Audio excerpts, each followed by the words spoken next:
TEEB stands for a study for the economics of ecosystems and biodiversity, in effect valuing the invaluable. It was commissioned by the 2007 G8+5 Environment Ministers meeting, and it's supported by the UK, Germany, the EC, the UN, and we've got various other governments coming on board.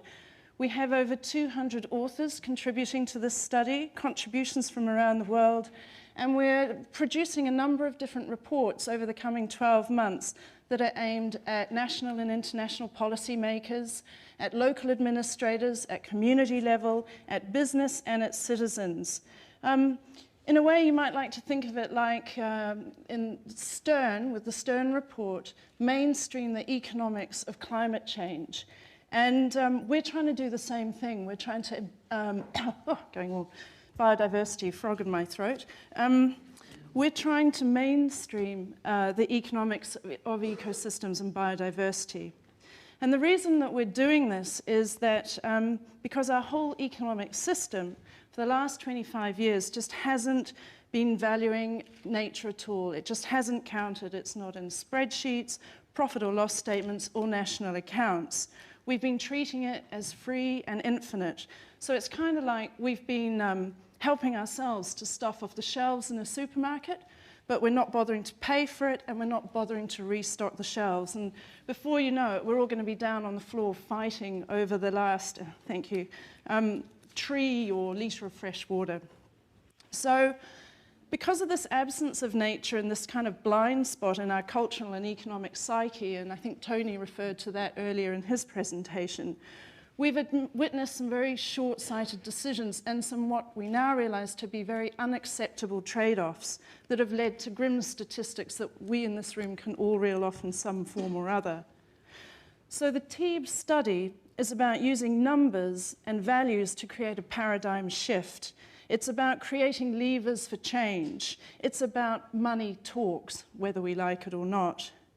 A lot of people have been working in this sphere for a long time, but this study is trying to amass all that expertise and that thought leadership and push it into the mainstream. So in terms of numbers, a couple of the numbers we talk about at the moment are, if you could imagine an annual investment of $45 billion US into expanding and managing protected areas around the world, both terrestrial and marine, environmental economists have worked out that this would create benefits of around $4.5 to $5.2 trillion a year. That is the value of the services that biodiversity, those ecosystems bring. We talked earlier about the difference between ecosystem services and what is biodiversity. In a way, biodiversity is the foundation, and the services that biodiversity provides are, you could say, the benefits or the rewards. So we're trying to look at what is the cost if you lose those benefits, if you lose those rewards to human welfare. I'm going way over time. We're going to try and ascribe this value to nature. And the really interesting thing is also Tony talked about emotional responses. Money usually gets one from policymakers, politicians, and business.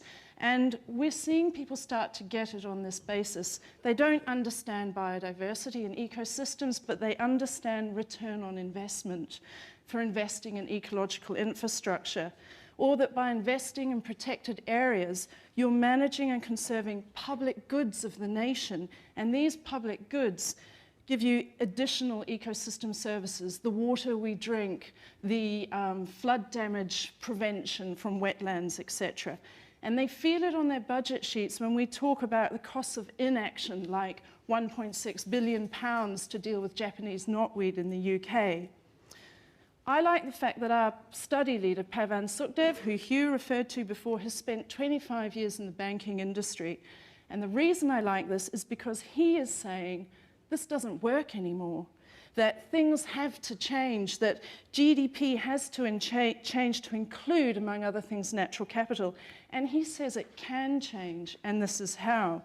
And I'm just going to finish quickly by saying we are kind of nearly there.